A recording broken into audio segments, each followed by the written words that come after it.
Okay, let me say this slow because some of you are still romanticizing. If you're dating a woman right now and you don't look for these 5 things, you're not hoping for love. You're gambling with your sanity. First, does she support you or does she compete with you?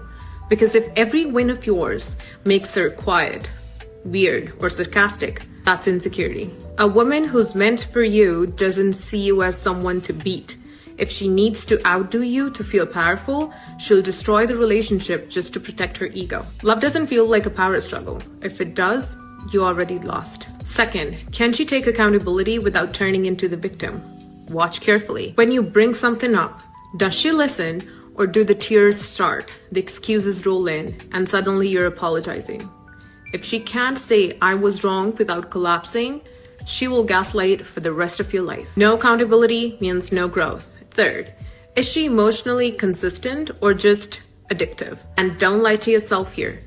If she's loving today, distant tomorrow, obsessed next week, and gone the next, that's not chemistry. That's trauma bonding. You're not in love, you're hooked. Peace feels boring only when you're addicted to chaos. The one doesn't keep you guessing. She doesn't confuse you. You know where you stand because her energy doesn't lie. Fourth, does she respect your boundaries or punish you for them?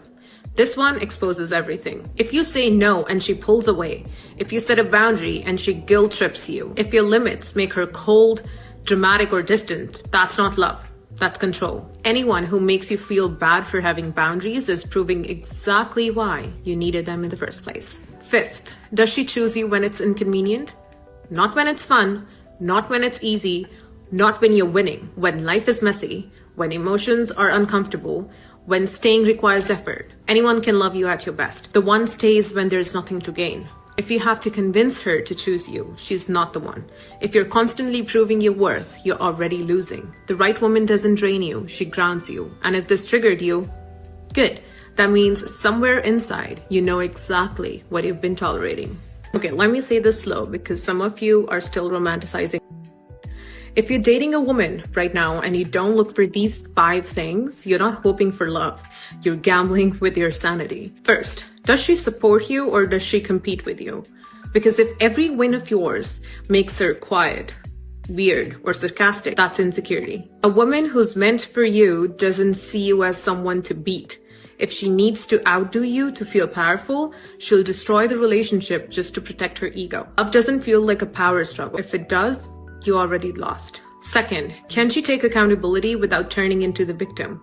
Watch carefully. When you bring something up, does she listen or do the tears start, the excuses roll in, and suddenly you're apologizing? If she can't say, I was wrong without collapsing, she will gaslight for the rest of your life. No accountability means no growth. Third, is she emotionally consistent or just addictive? And don't lie to yourself here. If she's loving today, distant tomorrow, obsessed next week, and gone the next, that's not chemistry. That's trauma bonding. You're not in love, you're hooked. Peace feels boring only when you're addicted to chaos. The one doesn't keep you guessing. She doesn't confuse you. You know where you stand because her energy doesn't lie. Fourth, does she respect your boundaries or punish you for them? This one exposes everything. If you say no and she pulls away, if you set a boundary and she guilt trips you, if your limits make her cold, dramatic, or distant, that's not love, that's control. Anyone who makes you feel bad for having boundaries is proving exactly why you needed them in the first place. Fifth, does she choose you when it's inconvenient? Not when it's fun, not when it's easy, not when you're winning. When life is messy, when emotions are uncomfortable, when staying requires effort. Because attraction shows up when it benefits you. Commitment shows up when it costs you. Anyone can love you at your best. The one stays when there's nothing to gain. If you have to convince her to choose you, she's not the one. If you're constantly proving your worth, you're already losing. The right woman doesn't drain you, she grounds you. And if this triggered you, good. That means somewhere inside, you know exactly what you've been tolerating. Here are a few of my dating non-negotiables as a man with strict boundaries. These are my boundaries. You do what you want to do. These are mine. Say I get your number, you give me your schedule, and I plan a date. If for some reason you're busy on that day and you can't make it, it is up to you to give me the day that you're free or your next availability. I'm not about to keep asking. That's too close to begging. Play with somebody else. Number 2, if you ask me in our first few dates for nail, hair, shoe money, you're clipped. You're looking for a sponsor. You're not looking for a relationship. Why these things aren't already done? I don't care how much money I got. It's mine that I work for. Don't ask me to do some that you're not doing for yourself. Number 3, if by the 3rd or 4th date, you don't at least offer to buy a round of drinks or treat me to the next one, you're clipped. You're not a vibe. You're a bill. I would never let you pay, but at least offer. Make me think you want to pay. And if you forget to say thank you after I done planned and paid for this date, you're clipped. It don't cost you nothing to say thank you. Number 4, if I offer to pick you up or send you a car, you have a 5-minute window to get there. You knew about this date a day earlier and hours earlier. You should have been ready. I have pulled off after waiting 7 minutes before. You don't respect my time. I don't respect yours. Number 5, if we cannot do an active date, all right, tennis, hike, workout, it's clipped. You're clipped. I know me, I'm gonna catch the ick real fast. We just ain't gonna work out, literally or figuratively. Number 6, you like to go ghost for 2 and 3 days, or I find that you only respond when I text first, you're a clip. Ain't nobody that busy. It'll take you 10 seconds to respond to a message. Hey, busy day, I'll check for you later. That works for me, because I don't need to talk to you every day, all day anyway. There is a huge difference from texting, which is mutual, and you just respond. Out of here. Number 7, probably should have been number 1. Poor hygiene. It's gonna be a firm no for me. That breath ain't hitting, if them toes ain't kicking, and if them nails ain't clean, it ain't gotta be done, just be clean. Your ass is clipped. You're a woman. It's the least you can do. And then lastly, I'm a little bit more lenient on this one because I don't expect much. We just started dating. If I see that you just innately lack nurturing qualities, it's clipped. I can't teach you how to be a woman to a man. You should not teach me how to be a man to a woman. Can't teach you that. It's clipped. There was a time period where I made more money than John, and God had to really deal with me because I thought, well, I'm doing better than him. Like, I'm doing better than him financially. I'm solving problems better. And I treated my husband like he was a child, not like he was my husband. And he responded by acting like a boy. And I think we were married. I think it was probably our 4th year of marriage. And I remember I was in the shower and he said to me, "You don't think John's a good head of the household, do you?" And I said, "No, I know he's not." And he said, "You think you can do it better?" I said, "I'm doing it better." He said, "It's a yoke to you, Lisa, but it's a mantle to John. Throw it off." And I said, "God, if I throw it off, nothing's going to get done." It's a yoke to you. But it's a mantle to John. Wow. Yeah. He said, "Throw it off." And I said, "If I throw off, nothing's going to get done." He said, "John likes you doing it. He doesn't know. He doesn't know what to do." And then I had a rewind of all these interactions where I had been demeaning with my husband. My husband would say, "Should we do this or this?" I'd be, "Do this." And he'd be like, "I think I'll do this." I'd be like, and it would be a disaster. And I'd be like, "See, I told you not to do it." And I thought that would make him feel closer to me, but it actually pushed him away because men need to be respected and women need to be needed. But I elevated my need to be needed over his right to be respected. And so I remember I started crying when I saw how I'd acted. I was so heartbroken. And I wondered why we didn't have intimacy. It was uncomfortable when we prayed together. And I came out of the shower and I was crying. And I said, "John, I am so sorry. I thought submission meant that if I agreed with you, we did it. And if I didn't, I fought you." And I said, "I'll quit my job tomorrow." I said, "I just want to be one with you." And John said, "You don't need to quit your job, but I do think you need to quit thinking you're the source." And there's a big difference. You can work full time and know God's your source and you'll have peace. Or you can be a stay-home mom and think you're the source and you'll be stressed. So it's all about where you're attaching your source to. And I watched my husband go from a boy to a man when I went from being his mother. I started being his wife, his bride, his woman who celebrated him, who spoke strength to his strength instead of attacking his weaknesses. They're more in competition with men, and that's the problem. Like, if a man buy me a designer bag, I feel like, oh, let me go out and get him them Gucci sneakers. Just to show him the things you can do for me, I can do for you too. It's not even to disrespect you, but men, they be intimidated by that. We don't need you to love us the way you want to be loved. You guys want to love us the way we show love to you. You got to find out the way I receive love. We found out the way to make you happy and make you smile and make you feel good. Don't do what the I'm doing. I don't want you to buy me nothing. I want you to go do something else to make me feel like you thought I was special. Stop going against me. Stop trying to show me you could do what I can do. Do what I need you to do to make me feel good rather than doing what I am doing. And I guess it's crazy that you look at the clip where the man is going down the line on what what he is and what he isn't going to accept, right? And then you go a little bit further and you see where the woman was talking about men need to have respect. Men have to have respect. It's a shame that you should have to, number one, go down the list of things. And a lot of what men are saying is common sense. It really is. But not for women, because like I said, you have to go back, you have to go a few clips later and a woman's talking about, hey, this is the way you need to treat your husband. This is the way that you need to treat your husband. I don't know if you guys are getting it. I don't know if you guys are understanding it, because you guys keep on going to the therapist and wondering why your marriage isn't working. I've tried everything. No, you haven't. You haven't tried being quiet. You haven't tried being cooperative. You haven't tried getting out of your own way and seeing somebody else's point of view. Have you? Of course not. Sit down. My 2026 strict program list, I will not be explaining or elaborating any further. With that being said, here we go. If you got more than one kid, cut. If you got more than one baby dad, cut. If your baby dad is crazy, cut. You will not be getting me shot. You had a baby with that psychopath. Let him you. If you sell content, cut. I will not be with a woman whose booty hole is accessible for $4.99 a month. Cut.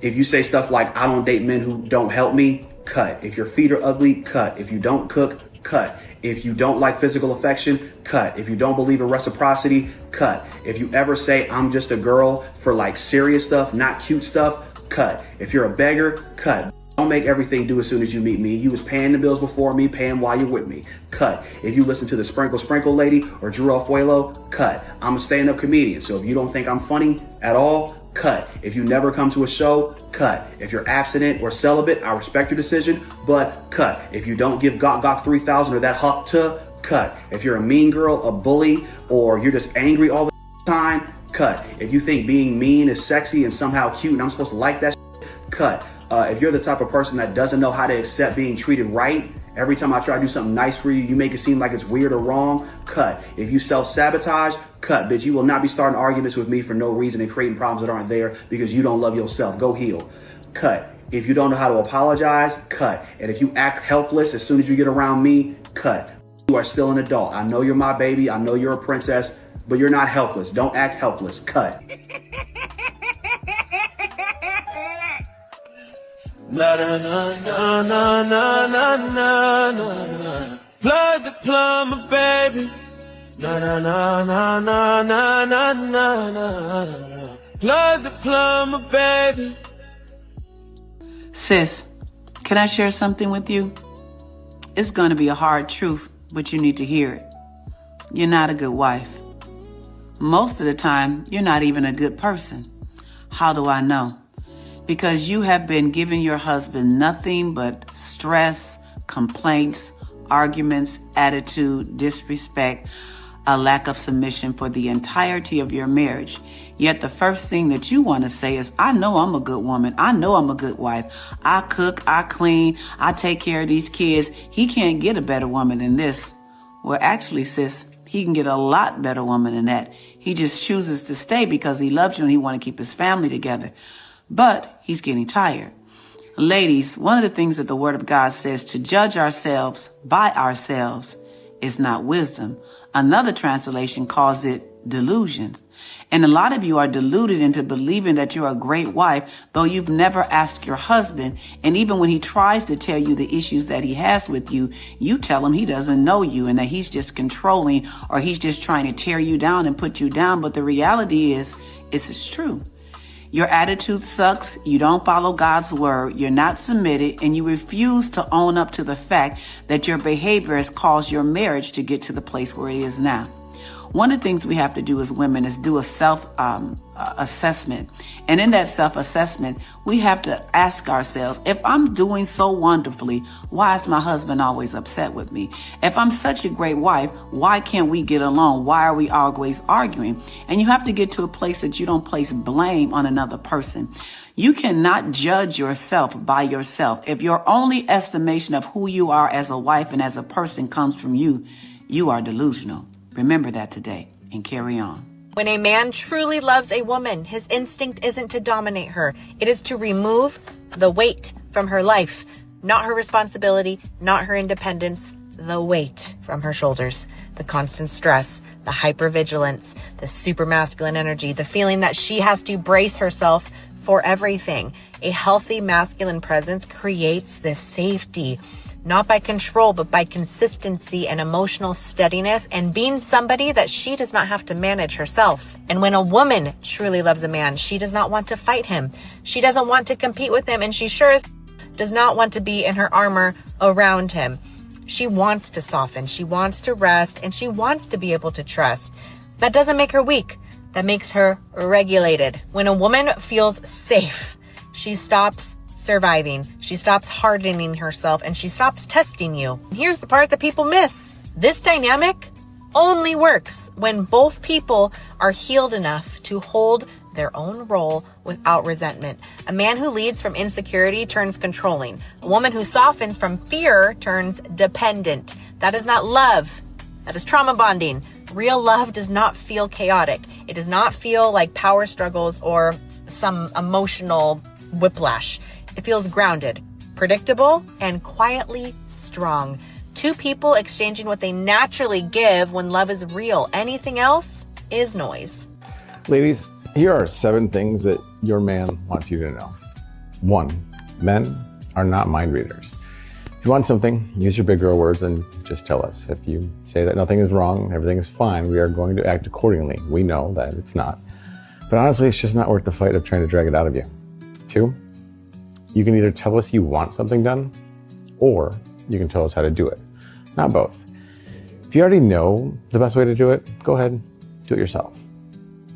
3, we rarely ask for details, so don't expect them. When we tell you our buddy is getting a divorce, that's literally all we know. We don't care why, we just know that he's going to need a gym buddy soon so he can get back into dating shape. And you should be thankful for that much. That works for you too. 4, we are problem solvers. Only come to us with an issue if you want to know how to fix it. That's how we operate. If we want someone to feel bad for your problem, talk to your girlfriends. That's what they're there for. 5, we don't hold on to things, neither should you. All past comments become null and void after 10 days. We've moved on, already forgotten everything that we've done wrong, so should you. 6, we are doers. It is our primal instinct to simply take action and respond quickly, without thought. It keeps you safe. So if we say something without thinking, and it can be interpreted 2 different ways, one of those ways makes you sad or super angry, we meant the other way. End of story. And lastly, we love you for you.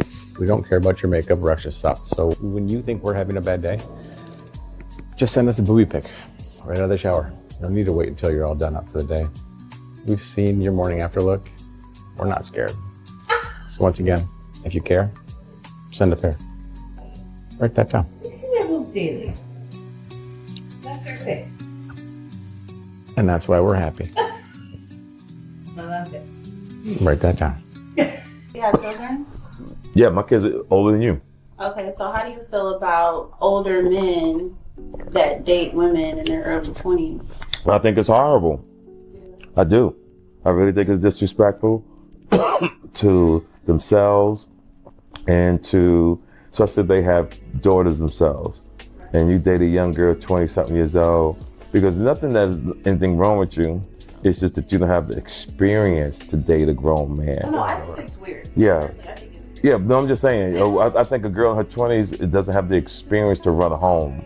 A girl in her 20s can't help bring nothing to the table. I have to disagree. Well, I'm older than you, so I'm gonna hold this down. There's nothing you can tell me to change that. But also at the same time, you could meet a woman that is in her 20s and she's been through more in her lifetime than a woman in her 40s. So I'm glad you're bringing up this story, and I'm going to explain to you the difference. There's no substitute for experience.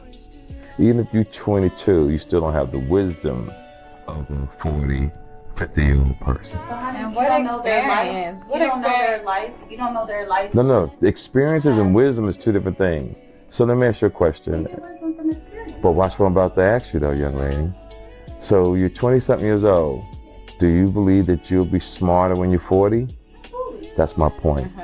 So let's take it another look, because I really want to be clear. You have a business, and you're hiring people. And the person who fills out the application That person has been on the job 2 years, but you got a person who's been on the job 15 years. Who are you going to hire? I mean, Who are you going? It's just who are you going to hire? The person with 2 years of experience, or the person with 15? It's not about what. Follow what I'm saying. Listen to no. I can't let you go down another lane. We're gonna stay in this lane. See, I'm one of those people. I have a degree in speech communications, so I don't allow people to go down another lane. Who would you hire based on experience? Yeah, experience and age is two different. Listen to what my question is again. Who would you hire based on experience? The person with more experience. That's my point. It's a no-brainer. And there's no drifting down the lane and what about this and what about. So I'm listening to TK and he's saying based on experience, who would you hire? Right? But somebody could be in that job for a long time, 15 years, but they're not really getting better. And I think that's the point, and that's the issue that a lot of men are running into. These modern women have been dating for 15 years. These modern women, God knows how long. God knows what they've been doing. They've been around the company, if you know what I mean. They've done different jobs, so they know a little bit about everything, right? But are they actually good at it? You can put on your resume, I have 15 years of experience because you've been somewhere for 15 years. I've been there's a lot of modern women out here that are divorced. They can say, I have 20 years of experience in marriage, but they were not good wives at all. At all. You can go out there and find a woman and say, well, I haven't really been married at all, but this is what I would probably do. Now, one thing that you have to look out for in marriage is, people can say a lot of stuff, right? But how are they actually going to handle it? You know what I mean? What's their attitude like? Where are they going?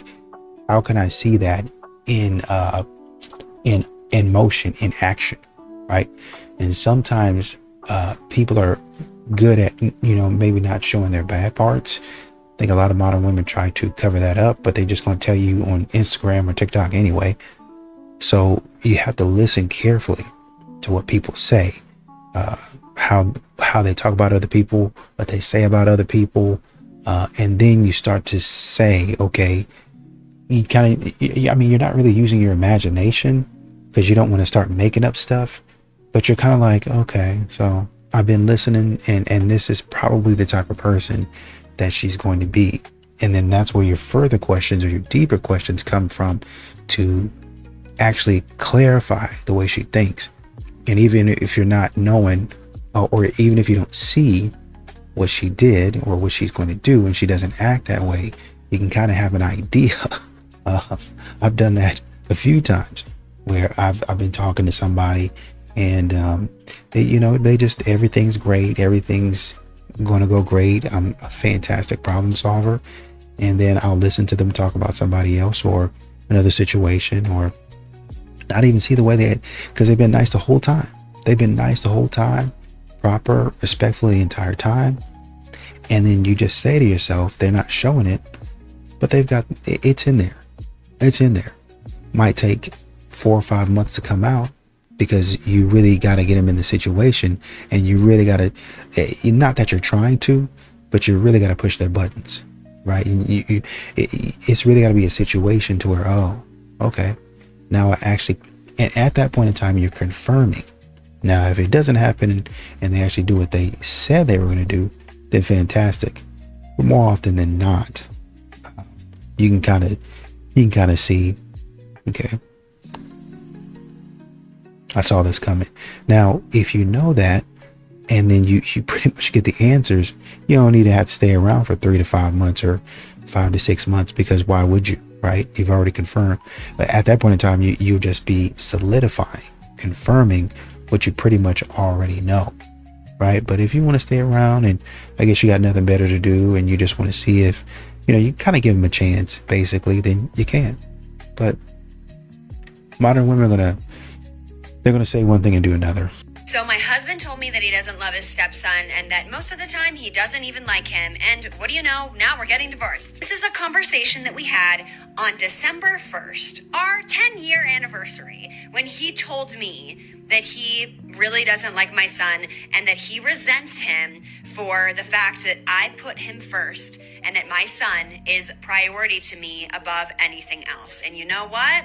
That's okay, because that's never going to change. So on December 1st, when we had that conversation, that's when I knew I was done. Okay, that's when I knew I was finished. I'm like, I'm so gone. Like, you don't love this child that you have raised kind of for 10 years, this kid that you've seen grow up, this kid that is a direct reflection of me, because I have poured everything in my life into raising him properly. You're going to tell me that you don't love him and that you want me to put you, a 33-year-old man, first over raising an 11-year-old boy? Absolutely not. So on our 10-year anniversary, I told him, I said, yeah, I'm done. You need help. You need to go to therapy. My son is not my soon-to-be ex-husband's child. Now, if he were his child, that would be a different story. I would choose to put my husband first because it's a direct reflection of how a man and a wife should be, and it should be a good example. You shouldn't have married him. And I might catch a lot of heat for this, but it's not because he's the problem. Just think about it, because what you said was that if he was your son's biological father, that you would be putting him first. But that's not the case. He's not his biological father. And even though he was there from almost the start, your son was 1 year old. That man lived 10 years in that household as a guest. He was never accepted as father or as husband. He was continuously reminded in all of the little things and all of the big things that you would choose your son over him in every single case. And not only would you silently just do what you thought what was best, you would throw it in his face, just like you are here, because your husband opened up, he was vulnerable, and he said that he had resentment towards a child. Like, he knows that's not right, but something caused it. And I would argue that it's not anything wrong within him. I would argue it is because of the dynamic of the relationship that you are a part of. And that's something that you need to be part of to fix, but you are obviously not, because you are blaming him and you are setting it up for him to fix his issue. Am I right, guys? Like, this is a very valid fear and valid reasoning as to why a man is not going to want to date a single mom. Things that I do to make my husband's life easier. Come on. I track his location so I don't have to ask, hey, what are you doing, where you're at? I already know. When the trash can is full, I take the lid off and then tie it for him so that he knows that it's ready to be taken out. When I want something, I just send him the link so that he's not just guessing what I want. Like, he already knows. When he's on his way home from work and I didn't cook, I'll say, hey, I ordered this food. Can you go pick it up? Because I don't want him coming home hungry, and I don't want him to have to come home and then go out and get food. I just tell him already, on your way home, go pick it up. When I'm in a bad mood, instead of, being mean to him, I say, hey, I'm in a bad mood. Don't talk to me. I make him a list of that I need done, that I need him to do. So I'm not just sitting here irritated at him for not doing stuff that I think he should be doing. I just tell him, hey, I need this to be done. I don't make the bed so that it's always so inviting for him to get into bed.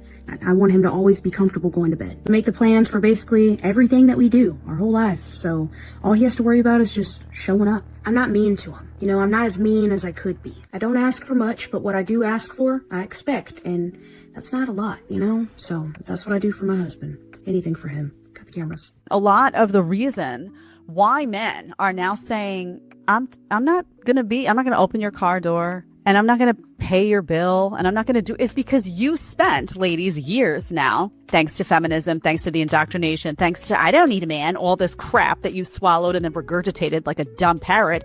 You spent years basically training these guys out of what was their natural instinct and saying, I don't need you to do these things for me. I don't need you to open the door for me. I can do it myself. I don't need you to pay the bill. I have my own money. I'm an independent woman. I don't need you to do any of this stuff. I don't need a man, right? And now that you said all that to the guys and they internalized it and they said, oh, really? Okay, well, I'm tired of hearing this. So you know what? Pay your own bill or split the bill or whatever, or I'm not going to be opening your door or whatever. Now you're like, where's all the gentlemen? Do you want to be a woman? Are you trying to be in the woman's role? Your man don't want any happiness from you for real. He don't try to, no lady in here, please don't try to prove me wrong and dedicate your day tomorrow to making your happy. Fellas, think about that. Think about your woman waking up tomorrow and dedicating her entire day to making you happy. Doesn't that sound like the worst day of your life? Worst day of your life. Because she's not going to ask you what she can do to make you happy. She's just going to do a bunch of shit she feels should make you happy. And if you don't act the way she hopes you would act, so what she's doing now is a problem that you're not happy about some you never asked her to do. Delusional as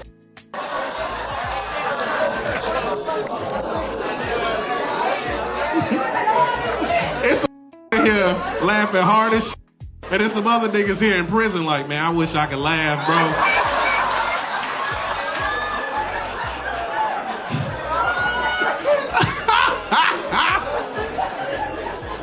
You don't get happiness. And listen, it's nonsense. No man wants happiness from his woman. We wouldn't even believe you if you tried. Fellas, can you imagine you coming home, putting a pen and a piece of paper in front of your woman and say, write down what it's going to take for, and she puts a pen and paper in front of you and say, hey, baby, write down what it's going to take for me to make you happy. Fellas, what are you writing? You ain't got you. Look at them. Nothing. Ladies, if y'all are so rational, why the don't they have anything to write? Because they don't believe that you actually give a about making them happy. He know it's a trap. Soon as he writes down what you can do to make him happy, you're going to look at it and go, so you saying I don't do this? So you saying I'm not happy? You're not happy? That's what you're saying? Delusional as f***.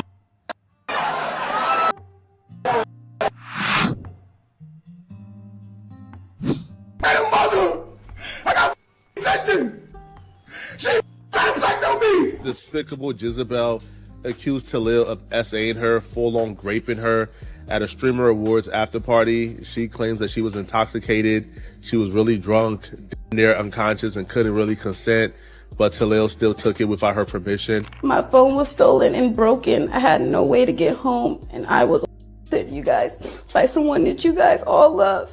And I'm so tired of this streaming shit, and I'm done, bro. He taped me. The reason why he stopped anyway is because I started boohoo crying, you guys. Everything was cool that night. Jordan originally left the after party and came back because Jordan misplaced her phone. By the way, I've experienced this as well. They don't misplace their phones. They just want to come back. Be very mindful of the tricks that they play in order to re-enter into your life. Not because it was taken by me. We got to the hotel. I offered Jordan a ride home.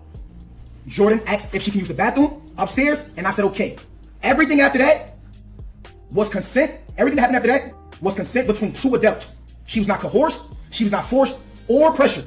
It was a mutual agreement between two adults. Jordan seen everything went left, chat. I hope y'all follow me, and I'm gonna show you the timeline, and I got real evidence to prove everything I'm saying. So just please follow me. I know I'm speaking a little fast, but I'm gonna slow down for y'all.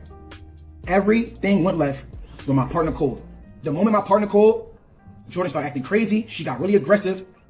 Partner? And she was acting weird. She made me uncomfortable, and that's what made me start recording to protect myself. Jordan texts me right here. She said, what you doing? Jordan sends a question mark. I don't know if you text me or not, but my phone is clicked. I can't see or do nothing. Jordan sent me on December 8th at 12:01. This is in the noon. Jordan sent me a upside down smiling face. After she sent the upside down smiling face, she sent the Zelle request. Let me show y'all. This smiley face. She sent this smiley face, right? Boom. Then she sends the Zelle request at 12:19 p.m. For playing with me. After she sends the Zelle request, she realized I was not paying it. Once Jordan realized I was not paying it, Jordan sent me this. You see this meme right here? Me giving him his last warning before I show him who I really am. Regret is not S assault. Let me repeat that.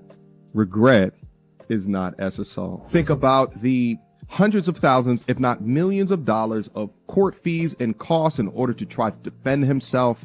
That takes away from his purpose, that takes away from his career, that takes away from future relationships, all because she has the strength, the power, and an army behind her that will believe her. And you know, the woman's talking about how she was, or she communicates with her husband, is honestly and truly, it's not perfect, but it's fantastic. A man likes to know exactly where you stand.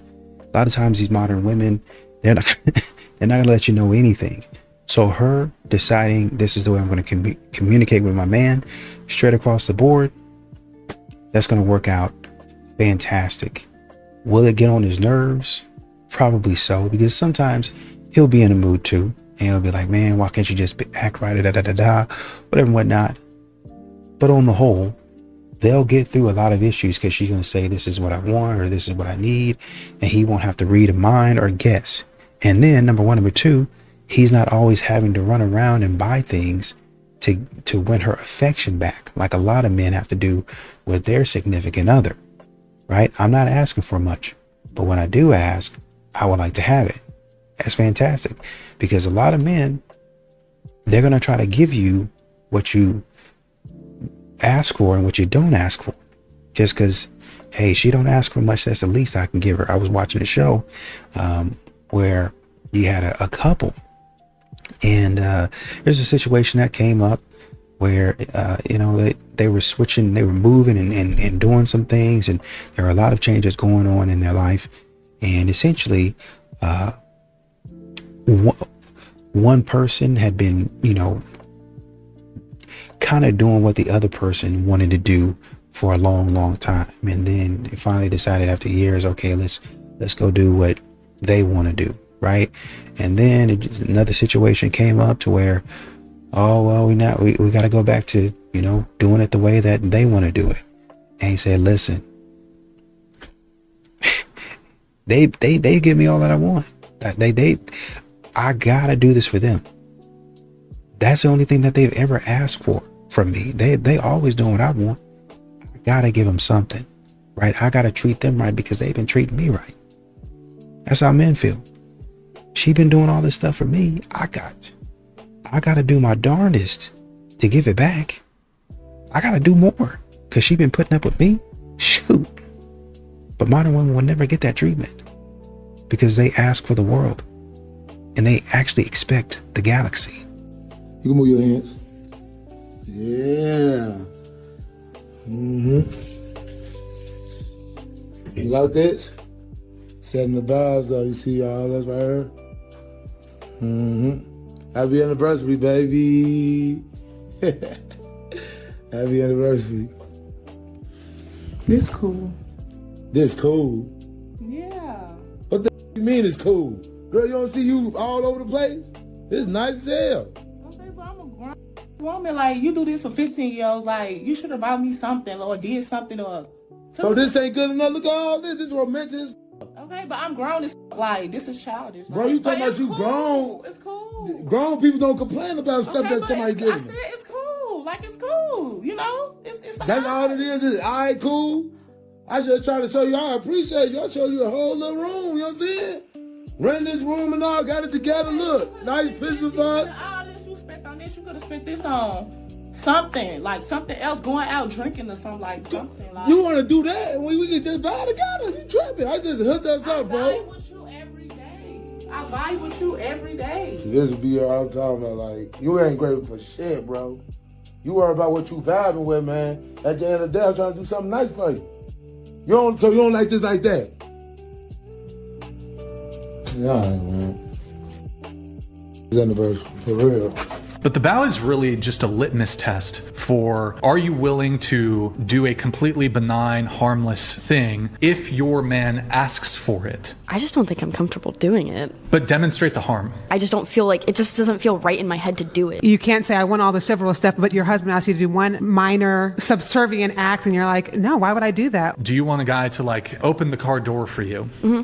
Okay, you want a guy to observe the sidewalk rule, so when you're walking down the street, he's closer to where the cars are. Yeah. Okay. Do you want a guy to pay for the first date? Yeah. Second date? Yeah. All dates? Preferably. Okay. All right. So what are the things that women do that are equivalent or commensurate to the various chivalrous acts that women want or sometimes even demand or expect at the very forefront of dating and relationships? I feel like it depends on the person. I mean, they don't do anything. I don't understand why you wouldn't want a woman like me. I am successful. I'm rich. I can fight. I will will say it. I love men. Thanks. But I don't love a stupid man. If you can't be with my peace, you can be with the door. Oh, you're in your masculine area. Well, why don't you get in yours? I'm sick of men telling me, oh, wait, you know you hardcore. Yes, I am. Can you handle it? Oh, well, what you bringing to the table? I am the table. I'm rich, I'm successful, and I can fight. What about that would be attractive to a masculine man? And she wants a masculine man. But what I don't think a lot of us women understand is that masculine men who want to provide and want to protect, they do not want to be in competition with the woman that they are trying to provide and protect. Y'all understand that, right? And this is coming from a reformed, I'm a strong, independent woman, I don't need no man. Once we understand that we don't want to be strong and independent, that is a survival tactic. That is a defense mechanism, because a lot of us have been let down, and I understand that. But the man that you want doesn't want that type of woman. And I want y'all to pay attention that as she continued to talk, I don't understand why a man wouldn't want a woman like me. Yeah, I can fight, and I am the table. She started to sound like a man. And I've seen quite a few people that have made response videos to this video saying, you can't take her seriously. She's a comedian. Everything she does is for jokes. This ain't no joke, baby. You can see the hurt in her eye. You can see her body language. She really wants a relationship. But she doesn't understand that the reason why she can't find the type of man that she wants is because that's the type of man that she is. Hi, thanks for coming in. I hear you wanted to talk and get some tips on why it's been so hard for you to find the right guy for you. Does it look like I have a problem with finding men? Yeah, you don't want me to answer that. So what is it that you're looking for in a spouse? What is it that you look for specifically? What type of characteristics are you looking for? Okay, so let me just give you like an example. So lately, I've learned that men are intimidated by me. Like, I don't know what it is, but it's almost like I'm too much for them and they aren't man enough for me. Shout out to Tony. But you know, like, I'll give you an example. So I was talking to this guy and I texted him, hey, right? And it took him like 3 hours to respond to me. Okay, could have been that maybe he was just busy at the time and he texted you once he was available to do so. I mean, yeah, that's what he said, but I know that it was because he was afraid of my power, because he took so long to respond, because he was afraid of, you know, maybe what I would say next. And I mean, granted, I did text him at 3 a.m., but I mean, 6 hours to respond? It's a bit ridiculous, don't you think? All right, let's move on to something else. So what do you bring to the table? I am the table with marble tops imported from Italy. Okay, do you cook? Girl, I got DoorDash. Oh, dear God. Okay, so why do you think that you're still single? Because I refuse to settle, and I know that God is still working on the man that is worthy of me. If God is still working on him, what range do you expect for him to be? Between 22 and 30. And you are? I'm 35, but I look 25 in good lighting, so you know, that's not a big deal. All right, I think we're done. I think we're done for the day. Okay, girl. Well, now that I've talked to you, how long do you think before the man of my dreams, the love of my life, how long you think it'll take for me to meet him? Girl, bye, dog. I love that for me. Period. Did you hear what I said? I love that for me.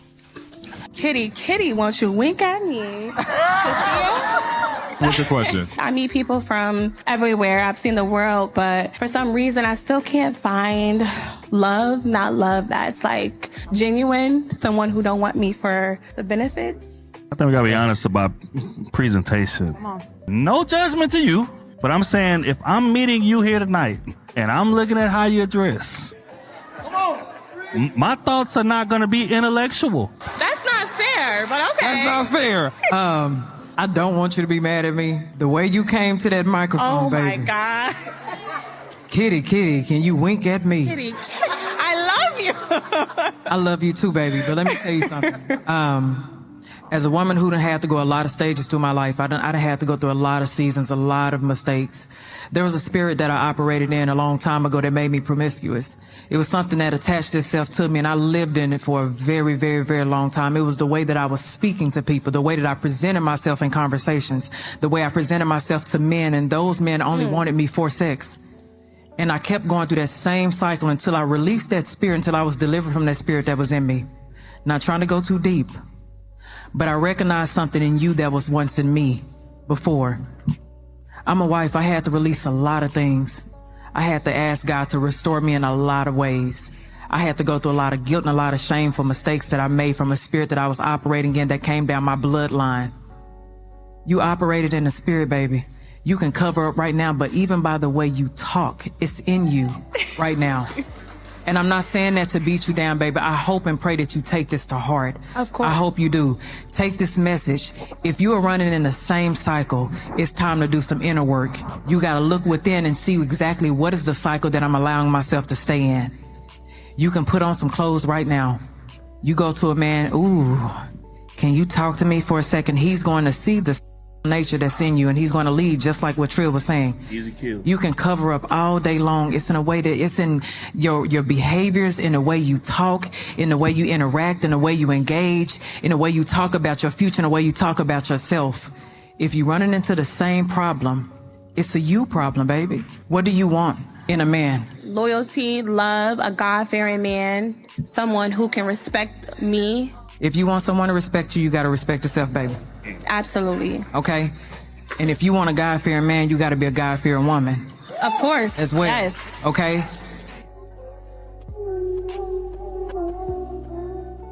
You're seeing modern women and the way they think about things in full swing.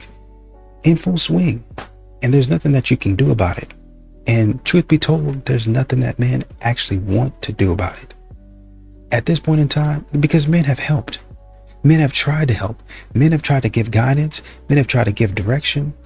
Modern women say, oh, I don't like your tone. I don't like the way you talk. So a man softens his tone. Man changes his words. It doesn't really matter what a man says. It comes all the way down to the fact that a woman don't want to hear it. These modern women don't want correction. They don't want you to say anything. They just want you to pay the tab. Pay the tab and get out of my face. Well, I feel like this. That I don't care how you feel. Pay the tab and get out of my face. I want you to think about how I feel. But for right now, I want you to pay the tab and get out of my face. That's what they want. So this type of market where modern women wear anything that they want, do anything that they want, say anything that they want, is not going to be a market that a lot of men are going to stay in.